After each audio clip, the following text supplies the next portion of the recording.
Doctor Babasaheb Ambedkar Marathwada विद्यापीठ औरंगाबादच्या UGC human resource development सेंटरच्या वतीनं online refresher course in human rights and social inclusion all disciplines हा course सुरू आहे 10 जानेवारी 2023 ते 24 जानेवारी 2023च्या दरम्यान हा कोर्स सुरू आहे। यामध्ये मी roll number 33 doctor Pandurang Ramrao Sutar, विभाग प्रमुख, राज्यशास्त्र विभाग, जीवनदीप कला वाणिज्य विज्ञान महाविद्यालय पिंपळनेर, आज डॉक्टर बाबासाहेब आंबेडकर आणि मानवाधिकार या विषयावर या ठिकाणी सेमिनार सादर करणार आहे। डॉक्टर बाबासाहेबांच्या कार्याविषयी आपण सर्व जनश्रुत आहात। बाबासाहेबांच्या कार्याविषयी या ठिकाणी सांगत असताना मला महत्त्वाचं सांगावंसं वाटेल की डॉक्टर बाबासाहेब आंबेडकर यांचं संपूर्ण जीवन आणि कार्य जे आहे ते मानवाधिकाराच्या संरक्षणामध्ये गेलेलं आहे असं आपल्याला पाहावयास मिळतं। कारण की त्यांनी उभारलेला जो लढा आहे तो लढा दलितांच्या, अस्पृश्यांच्या संरक्षणासाठी, जो पिचलेला माणूस आहे याच्या परिस्थितीमध्ये बदल करण्यासाठी, म्हणजे त्याला मानवाधिकार बहाल करण्यासाठी, जो पशुतुल्य जीवन जगत आहे त्याला माणूस म्हणून जे अधिकार हवेत त्या अधिकारासाठी बाबासाहेबांनी लढा दिलेला आहे। म्हणून मी या विषयावर आज या ठिकाणी सेमिनार सादर करत आहे। बाबासाहेबांची संपूर्ण कारकीर्द जर पाहिली तर बाबासाहेब आंबेडकर यांनी संपूर्ण जीवनामध्ये अस्पृश्यांच्या आणि दलितांच्या जीवनामध्ये बदल करण्यासाठी लढा दिलेला आहे। तो मानवाधिकाराच्या संरक्षण कक्षेमध्ये येतो आणि दलितावर होणारे जे अत्याचार, अन्याय दूर करण्यासाठी बाबासाहेबांनी हयात जो संघर्ष केलेला आहे, हा संघर्ष बाबासाहेबांनी केवळ दलित व्यक्तीवरच अन्याय होतात म्हणून केलेला नाही, तर या भारतातल्या प्रत्येक घटकाला न्याय देण्याचा प्रयत्न बाबासाहेबांनी केलेला आहे। संविधानाच्या माध्यमातून जी मूलभूत अधिकारांची तरतूद बाबासाहेबांनी केलेली आहे त्या माध्यमातून आपल्याला हे दिसून येतच की इथल्या प्रत्येक नागरिकाच्या मानवाधिकारांचं, त्याच्या मूलभूत अधिकारांचं संरक्षण करण्यासाठी मूलभूत अधिकारांची तरतूद बाबासाहेबांनी संविधानामध्ये केलेली आहे। म्हणून प्रस्तुत सेमिनारमध्ये बाबासाहेबांनी मानवाधिकारासंदर्भात केलेल्या कार्याची चर्चा या ठिकाणी करण्यात येणार आहे। सुरुवातीला मी शेतीचं उदाहरण देईल, कारण भारत हा शेतीप्रधान देश आहे। भारतामध्ये स्वातंत्र्यपूर्व कालखंडामध्ये भारत हा संपूर्ण शेतीवर अवलंबून असलेला देश असायचा। भारतामध्ये सधन म्हणजे मोठ्या प्रमाणावर शेती केली जायची। त्यावेळेला काय होतं, तर शेती ही ब्रिटिशांच्या अधिपत्याखाली होती। सगळी जमीन ब्रिटिशांच्या अधिपत्याखाली होती आणि ती फक्त शेतकऱ्यांना कसायला दिलेली होती। आणि यावेळेला काय केलेलं असायचं की प्रचंड मोठ्या प्रमाणात त्या ठिकाणी शेतसारा त्या शेतीवर लावलेला असायचा। त्या शेतकऱ्यांची पिळवणूक केली जायची, त्या शेतकऱ्यांची त्या ठिकाणी प्रचंड अशी पिळवणूक करून त्या शेतकऱ्याला त्या ठिकाणी दाबलं जायचं। म्हणून काय व्हायचं, शेतकरी दारिद्र्यामध्ये पिचत जायचा आणि दारिद्र्यामध्ये पिचून या सावकारकीच्या आणि या सगळ्या लोकांच्या या छळाला, जाचाला कंटाळून शेतकरी मृत्यूला कवटाळायचा।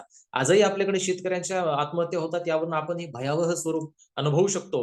म्हणून मग त्यावेळेला बाबासाहेबांनी काय केलं, तर या शेतकऱ्यांच्या आत्महत्या दूर करण्यासाठी, शेतकऱ्याला या जाचातून मुक्त करण्यासाठी, आणि हा देश, बाबासाहेब इकॉनॉमिक्सचे प्रोफेसर असल्यामुळे या देशाची अर्थव्यवस्था ही शेतीवर आधारित आहे हे बाबासाहेबांना माहित होतं। म्हणून या देशाची अर्थव्यवस्था सुधारण्यासाठी बाबासाहेबांनी शेतकऱ्यांच्या सुधारणा करण्याचं ठरवलं। शेतकऱ्यांवर जे अत्याचार होत आहेत, जे त्यांच्या मानवाधिकारांचं हनन होतं, हे थांबवण्यासाठी, शेतकऱ्यांसाठी सुधारणा करण्याचं बाबासाहेबांनी ठरवलं।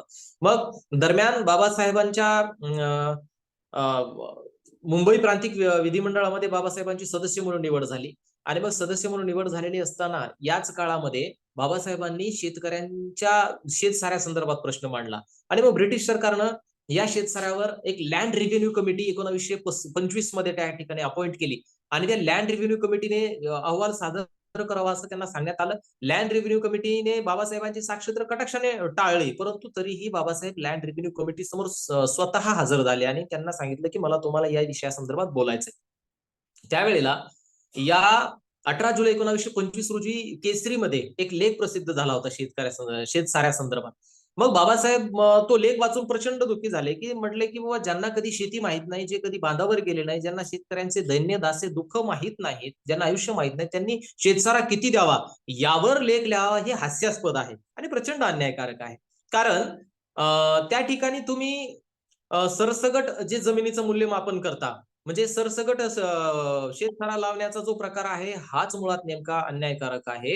कारण एकीकडे सुपीक जमीन आहे, एकीकडे नापीक जमीन आहे। या दोन्ही जमिनीमध्ये फरक आहे। काही बागायती आहेत, काही बिगर बागायती आहेत। एकीकडे मोठा शेतकरी आहे, एकीकडे छोटा शेतकरी आहे. या सगळ्यांना तुम्ही एका मापामध्ये नाही आणू शकत, असं बाबासाहेबांचं म्हणणं होतं. आणि म्हणून बाबासाहेबांनी काय केलं, 18 ऑगस्ट 1925 रोजी बाबासाहेबांनी एक मोठा लेख लिहून या संदर्भातला खुलासा त्या ठिकाणी केला होता. एवढंच नव्हे, तर या ठिकाणी बाबासाहेब 24 फेब्रुवारी 1927 रोजी मुंबई प्रांतिक विधिमंडळामध्ये शेतकऱ्यांच्या प्रश्नावर अर्थसंकल्पीय अंदाजपत्रक जे आहे त्याच्यावर बोलत असताना त्या ठिकाणी बाबासाहेबांनी शेतकऱ्यांच्या समस्या मांडल्या आणि खोती पद्धत बंद करण्यासाठी त्या ठिकाणी अपील केली. खोती पद्धत ही आदिलशहाच्या काळामध्ये लागलेली पद्धत होती. कोकणातील ज्या जमिनी होत्या त्या खोतांकडे दिलेल्या होत्या आणि हे खोत कोण होते, तर त्या ठिकाणी ब्राह्मण, गुजराती, मुस्लिम आणि असा जो वर्ग आहे मारवाडी, या 4 लोकांमधून खोत नेमलेले असायचे आणि त्यांना ती खोत ती पद्धत त्यांना दिलेली असायची. पेशवाईमध्ये त्यांना त्या तशा रीतसर हे दिलेल्या होत्या. त्याच्यामुळे खोती पद्धत ही फोफावलेली होती आणि शेतकऱ्यांची प्रचंड पिळवणूक होत होती. त्यांच्या मानवाधिकारांचं हनन होत होतं. जे मध्यस्थी आहेत, जे शेतसारा गोळा करणार आहेत, या लोकांनी शेती संदर्भातल्या सुधारणा घडवू नयेत यासाठी प्रचंड एफर्ट लावलेले होते आणि त्या शेतकऱ्यांचे त्यांच्या कोंबड्या खाण्याच्या माध्यमातून, सगळ्या माध्यमातून शेती माल खाण्याच्या माध्यमातून त्यांची छळ, त्यांना गुलाम म्हणून वापरण्याच्या माध्यमातून सगळ्या बाबतीतून त्यांचा छळ चालू होता. हा बंद करण्यासाठी बाबासाहेबांनी मुंबई प्रांतिक विधिमंडळामध्ये 24 फेब्रुवारी 1927 ला आवाज उठवला आणि दरम्यान अलिबाग तालुक्यातील चरी गावामध्ये एक ही खोती पद्धत बंद करण्यासाठी मोठा संप झाला. जसा दिल्लीमध्ये 3 काळ्या कायद्यांच्या विरोधात संप झाला त्याप्रमाणे संप झाला.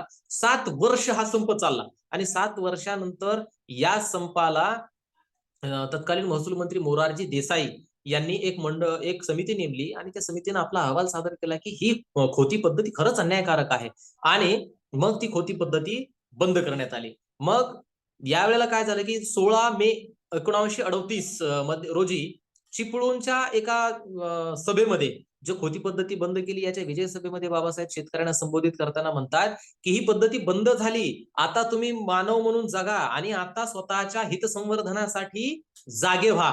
आणि बाबासाहेब म्हणतात की तुम्ही एवढं जागं झालं पाहिजे आणि एवढं सजग झालं पाहिजे, सधन झालं पाहिजे की मला तुमच्यातला एक जण एक दिवशी या देशाचा पंतप्रधान झालेला पाहायचा आहे. म्हणजे शेतकऱ्यांच्या जीवनामध्ये एवढा अर्थपूर्ण बदल आणि कायद्यात्मक बदल करण्याचं बाबासाहेब त्या ठिकाणी ठरवतायत. शेतकऱ्यांच्या मानवाधिकारांचं त्या ठिकाणी संरक्षण करण्याचं ठरवतात. कारण की जोपर्यंत शेतकऱ्याची आर्थिक स्थिती सुधारत नाही, तोपर्यंत या सगळ्या प्रकारचे जे मानवाधिकार आहेत हे त्याला मिळणार नाही, असं बाबासाहेबांचं स्पष्ट म्हणणं होतं. यानंतर ऊर्जा धोरणाच्या माध्यमातून बाबासाहेबांनी केलेले मानवाधिकारांचे संरक्षण या विषयावर जर पाहिलं तर असं दिसून येतं की बाबासाहेब मजूर मंत्री असताना बाबासाहेबांकडे ऊर्जा आणि पाटबंधारे खातं अतिरिक्त आलं. तर त्यावेळेला काय केलं, तर त्यावेळेला ऊर्जेवर प्रचंड असा कर शासनाचा असायचा आणि मग हा कर लोकांना जाचक वाटायचा आणि मग हा कर जाचक वाटल्यामुळे लोक विजेचा कमी वापर करायचे, कारण लोकांकडे देण्यासाठी पैसे नसायचे. म्हणून मग बाबासाहेब मुंबई प्रांतिक विधिमंडळाच्या 21 फेब्रुवारी 1939च्या भाषणामध्ये बाबासाहेब त्या ठिकाणी म्हणतायत की तुम्ही या ठिकाणची करमणूक क्षेत्रे, सिनेमागृह आणि नाटकगृह याच्यावर कर लादलेले नाहीत. ज्या ठिकाणी सगळ्यात जास्त ऊर्जा लागते, वीज लागते, त्या ठिकाणी तुम्ही कर लादलेले नाहीत. परंतु जो सामान्य माणूस स्वतःच्या जीवनासाठी ज्या विजेचा वापर करतो त्याच्यावर तुम्ही एवढे कर लादलेले आहेत, हे अन्यायकारक आहे, हे अनिष्ट आहे. विजेवरील कर म्हणजे हा अनिष्ट आणि अन्यायकारक प्रकार आहे. म्हणून लोक काय करतात, तर तुम्ही विजेवर कर लादल्यामुळे विजेचा वापर कमी व्हावा म्हणून घासतेलाची चिमणी लावतात आणि घासतेलाची चिमणी लावल्यानंतर त्याची काजळी जी त्या लोकांच्या नाकात जाते, त्या माणसाच्या नाकात ती काजळी गेल्यानंतर त्याची फुफ्फुस खराब होतात, त्या माणसाच्या आरोग्याचा प्रश्न निर्माण होतो आणि मग असं झाल्यानंतर त्या माणसाच्या मानवाधिकारांचा प्रश्न त्या ठिकाणी निर्माण होतो. तो माणूस आहे, माणूस म्हणून जन्माला आलेला आहे, त्याला मानव म्हणून अधिकार आहेत, म्हणून त्यानं त्याचे अधिकार वापरावेत, म्हणून त्याला तुम्ही त्याच्या राहणीमानाची जबाबदारी घेतली पाहिजे. म्हणून त्या विजेवरचा कर कमी करण्याचा बाबासाहेबांनी त्या ठिकाणी शिफारस केली आणि ती शिफारस मला वाटतंय की ती शिफारस मुंबई प्रांतिक विधिमंडळामध्ये मंजूर झाली आणि तो विजेवरचा कर कमी करण्यात आला आणि त्यावेळेला नाटकगृह वगैरे यांच्यावर कर लावण्यात आला. शेतकऱ्यांना याचप्रमाणे बाबासाहेबांनी शेतकऱ्यांना देखील स्वस्तात वीज देण्याचा प्रस्ताव त्या ठिकाणी मांडला होता आणि यानंतर पाटबंधारे मंत्रालयाच्या माध्यमातून बाबासाहेबांनी केलेलं जे मानवाधिकारांचं संरक्षण आहे याच्या संदर्भात बोलताना मला असं सांगायचं आहे की दामोदर खोरे प्रकल्प बाबासाहेबांनी जो कार्यान्वित केला, तर दामोदर नदी जी आहे ही दामोदर नदी म्हणजे बिहारचे अश्रू म्हणून ओळखली जायची. ही बिहारमधून बंगालमध्ये जायची. 22,000 चौरस किलोमीटर बिहार मधला प्रवास करून बंगालमध्ये हजारो किलोमीटरचा प्रवास ही नदी करायची. आणि प्रचंड अक्राळ विक्राळ स्वरूप असलेल्या या नदीला पूर आल्यानंतर त्या अक्राळ विक्राळ स्वरूपामध्ये अनेक गावची गावं बेचिराख व्हायची, पाण्याखाली जायची, त्यांची जनावरं, त्यांचं पशुधन मारलं जायचं, त्यांच्या शेतातल्या सगळा जमीन मारली जायची. आणि या प्रकल्पाच्या त्या पुराच्या मध्ये या जीविताचं आणि वित्ताचं प्रचंड हनन व्हायचं, नुकसान व्हायचं. याला रोखण्यासाठी बाबासाहेब ज्या वेळेला पाटबंधारे मंत्री झाले त्यावेळेला बाबासाहेबांकडे हा विभाग आल्यानंतर त्यांनी दामोदर खोरे प्रकल्प कार्यान्वित केला. आणि अमेरिकेचे टेनेन्सी खोरे ज्याप्रमाणे विकसित झाले होते त्या धर्तीवर दामोदर खोरे प्रकल्प हा विकसित झाला पाहिजे असं ठरवलं. आणि टेनेन्सी खोऱ्याचे जे अभियंता होते त्यांच्याकडे हा प्रकल्प देण्यात आला. यामुळे काय झालं की त्या ठिकाणच्या जीविताचं आणि वित्ताचं रक्षण झालं. आपोआपच मानवाधिकाराचं रक्षण झालं. नव्हे तर त्या ठिकाणचा जो शेतकरी आहे आजू परिसरातला हा सुजलाम सुफलाम झाला आणि त्याला त्याच्या राहणीमानामध्ये बदल झाला. म्हणजे या माध्यमातून आपल्याला पाहायला मिळतं की बाबासाहेबांनी कशा प्रकारे मानवाधिकाराचं संरक्षण केलेलं आहे. यालाच धरून हिराकुंड प्रकल्प आहे आणि तुंगभद्रा धरण किंवा चंबळ नदी प्रकल्प आहे. तर हिराकुंड प्रकल्प जो आहे तो ओरिसा मधून जी महानदी वाहत जात होती, जी मध्य प्रांतातून पुढे उत्तरेकडे वाहत जाते, यावर त्यांनी ओरिसामध्ये त्या हिराकुंड, टीकापार, मिरज या ठिकाणी मोठमोठी धरणं त्या ठिकाणी उभी केलेली आहेत. आणि या हिराकुंड प्रकल्पाच्या माध्यमातून ती जी महानदी आहे हिला अडवण्याचं आणि पाणी साठवण्याचं काम केलं. हे काम म्हणजे सुजलाम सुफलाम करण्याचं काम केलं आणि शेतकऱ्यांच्या जीवनामध्ये त्या परिसरातल्या राहणाऱ्या लोकांच्या जीवनामध्ये नवीन चेतना बाबासाहेबांनी आणलेल्या आहे. तुंगभद्रा धरण सुद्धा तसंच आहे. म्हणून हैदराबाद आणि मद्रासचं जे सरकार आहे यांच्यामध्ये समन्वय साधून तुंगभद्रा धरण बाबासाहेबांनी हे केलाय. यानंतरचा महत्वाचा भाग म्हणजे हिंदू कुडबिल आहे. हिंदू कुडबिल म्हणजे भारतातील महिलांचं जे मानवाधिकाराचं सगळ्यात मोठं हनन होत होतं, हे त्याची ती सनद आहे. हे हिंदू कुडबिलामध्ये बाबासाहेबांनी अशा सूचना सुचवल्या होत्या, की या देशामधली महिलांची स्थिती सर्वश्रुत आहे. आमच्या अनेक समाजसुधारकांनी राजा राममोहन रॉय ते महात्मा ज्योतिबा फुलेंपर्यंत अनेक समाजसुधारकांनी स्त्रियांच्या या सुधारणेसाठी अवघं आयुष्य दिलेलं आहे. सती प्रथेपासून तर केशवपनापासून तर तिच्या पुनर्विवाहापर्यंत सुधारणा करून आणल्या. परंतु बाबासाहेबाला कायदात्मक सुधारणा पाहिजे होत्या. कारण की हे जरी झालं असलं तरी हिंदू स्त्री ही चूल मूल एवढ्यापुरतीच एक आहे. आणि ती जिच्या हाती पाळणीची दुरी ती जगाची उद्धारी असं म्हणून तिचा हे होत आहे. ती केवळ प्रजोत्पादनाचं साधन आहे. तिला कसल्याच प्रकारचे हे नाही. उपभोगाचं आणि प्रजोत्पादनाचं साधन आहे. तिला अधिकार नाहीत. म्हणून तिच्या अधिकारांचं बिल बाबासाहेबांनी त्या हिंदू कोड बिलामध्ये मांडलेलं आहे. या बिलामध्ये बाबासाहेब प्रामुख्यानं काय नोंद करतात, तर वैवाहिक हक्काची भरपाई म्हणून पतीच्या संपत्तीमध्ये पत्नीला हक्क, मिळालेल्या स्त्रीधनावर पत्नीचा हक्क आणि विधवा झाल्यानंतर संपत्तीचा आणि वारसाचा हक्क त्या हिंदू कोड बिलामध्ये ही तरतूद आहे. यासारख्या अनेक तरतुदी म्हणजे स्त्रीला पतीपासून घटस्फोट घेण्याचा हक्क आहे. त्यानंतर दत्तक निवडण्याचा हक्क आहे आणि सगळ्यात मोठा द्विभार्याक प्रतिबंध म्हणजे त्यावेळेला बहुपत्नीत्व पद्धत होती.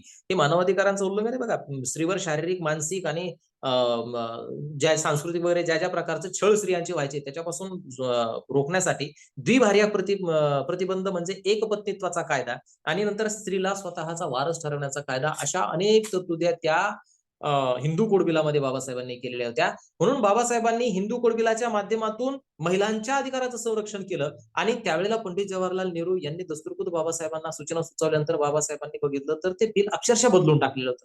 याचा संताप झाल्यानं बाबासाहेबांनी काय केलं, तर आपल्या कायदेमंत्री पदाचा राजीनामा दिला आणि सांगितलं की मी जर या लोकांच्या हिताचं रक्षण आणि संवर्धन जर करू शकत नसेल तर माझा मंत्री म्हणून राहण्यात काहीही अर्थ नाही आणि मला तसं स्वारस्य नाही. याच्यानंतर जर आपण मानवाधिकारांचं बाबासाहेबांनी कशा प्रकारे संवर्धन केलं याचं जर उदाहरण पाहिलं तर भारतीय संविधानाच्या माध्यमातून जी मूलभूत हक्क या ठिकाणच्या नागरिकांना दिलेले आहेत त्याच्या माध्यमातून या ठिकाणच्या प्रत्येक मानवाधिकारांचं रक्षण बाबासाहेबांनी केलेलं आहे.